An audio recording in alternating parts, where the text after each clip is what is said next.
我家乡农，我家乡农，户后别对东，mà rong rong theo tua. Có chị con. Cũng tờ hậu TV nè ha. TV bớ ha. Đúng là TV có đại miền Tông có vấn đề là có thế này. Tại vì vô lỡ thì của cháu chế nói của cho nhẹ nó giờ tiệc của cho nhẹ chứ của những người tao té chế nó chơi được không cho nên tay rồi sẽ sấy vào đi nên hiện tại tới chiều không coi được luật cha. Em hỏi anh còn muốn sống nữa không hả? Chuyện gì em? Chén ngoài nhà bếp đâu? À, anh rửa rồi. Đồ ngoài ban công đâu? Anh giặt anh phơi hết rồi. Ai kêu anh làm? Thì anh thấy anh không có gì làm nên anh làm. Anh tốn 500 triệu để cưới em về, tất cả những công việc đó đều là của em. Thì anh rảnh nên anh phụ em đó.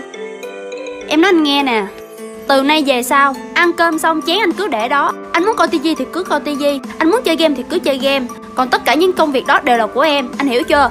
Rồi anh hiểu rồi. Anh đi làm cả ngày đã rất là mệt mỏi rồi, còn phải đi nhậu với bạn bè nữa. Em để cho anh làm những việc đó sao? Đứa khăn đây.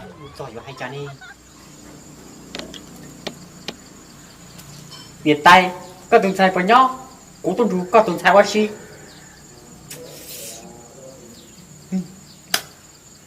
Việt tay có tuần sai vào nhau cũng tuần rú có tuần sai quá chi giỏi lắm hai lý xích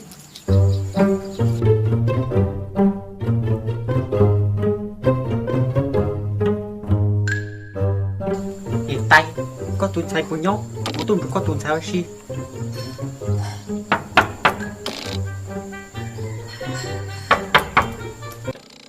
lịch từ à nhật gì nhật tay với nhau của tuần trung nhật tay chị ôi dồi kề luôn nhật gì nhật tay với nhau của tuần trung nhật tay chị Người có đường chỉ tay chữ M là người như thế nào? Người có các vân trong lòng bàn tay hình chữ M là người có năng lực, rất đáng tin và có tính kiên định, mạnh mẽ. Họ rất nhạy bén và có trực giác rất là tốt. Cha mẹ tôi, họ không giàu có, không cho tôi được những thứ tôi cần. Nhưng đối với tôi, họ là tất cả. Cha yêu ơi, con thương cha nhiều lắm. Hãy cho con xin một lần thứ tha. Những bạn sinh tháng 1, 3, 6, 7, 8, 10, 12 là những người rất lầy nhưng cực kỳ vui tính, tốt với anh em, bạn bè, hay thức đêm và là thánh xàm, thích ai thì thích tới cùng, hay yêu đơn phương và nghe nhạc buồn. Ghen tuông thì không ai bằng. Hãy comment tháng sinh của bạn nhé. Các bạn sinh tháng này vào nhé. Là một thằng con trai như chúng tôi chịu nhiều áp lực lắm, đôi lúc buồn cũng chả muốn tâm sự cùng ai cả, chỉ muốn giữ ở trong lòng.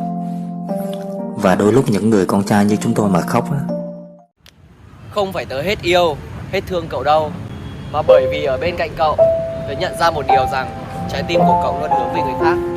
Đây là tình cảm Ấy là lựa chọn tuyệt vời của anh thì anh hãy ngước nhìn về bên ấy, có sao lại nghiêng về bên này?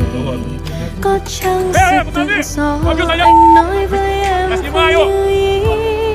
Anh xem em lần nào anh thích thì đến không thì đi. Anh có bao giờ nghĩ là em đắn đo bao năm tháng? Em không hề